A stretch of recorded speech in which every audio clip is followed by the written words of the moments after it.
folks I grew up with, our parents grew up together, our grandparents grew up together, our great-grandparents knew each other in that neighborhood. And that created a connectivity that you don't see a lot in our American context anymore. I had a very strong family. I have an amazing family. And having that as a base, a faith-filled family too, and a mom who was, just amazing, is an amazing lady who really spoke into my brother and I beyond what we saw.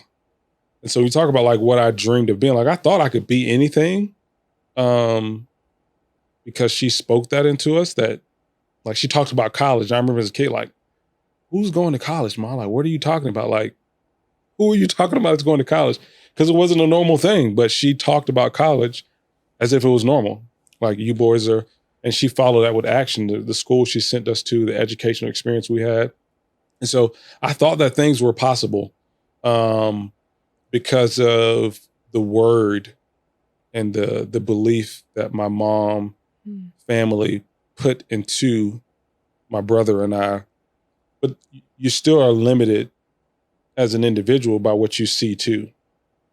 So what I saw is what I saw. And even though the neighborhood was a beautiful neighborhood and it's an iconic place, Jacksonville was the murder capital of Florida much of my childhood. And a few of those happened in, my neighborhood as well. So you have this dichotomy of the best of times and the worst of times. And so you have dreams and aspirations. I knew I wanted to be a business person. I knew I wanted to wear suits to work. I just knew I wanted to do something in business. My mom's entrepreneurial. She's an entrepreneur, and I kind of got that bug too. My grandfather was entrepreneurial. And but I think for me, the introduction I had in college really changed trajectory of what I thought was possible. I got into an industry in financial services.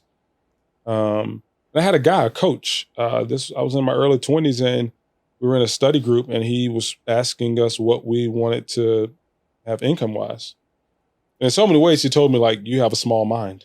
I was like, bro, you don't know me, man. Like, first off, you're not going to call me out in front of these people. But he's like, yeah, you think very small for the industry you're in. And you should think bigger or find something else to do. I was like, okay.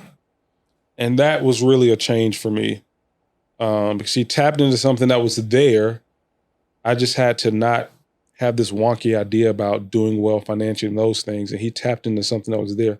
It kind of unleashed something in me that helped change trajectory of me as an individual. So that's a long way of talking about that change and growing up and, some pivotal moments with folks who kind of spoke into my life and help me believe.